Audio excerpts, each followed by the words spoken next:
enemies, but the massive herbivores stand their ground against their oppressors.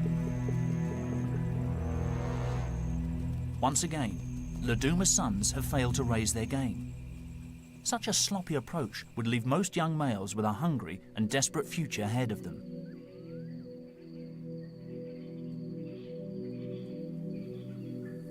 But Makalolo, yet again, offers them a soft option. Another tiny elephant calf wanders alone.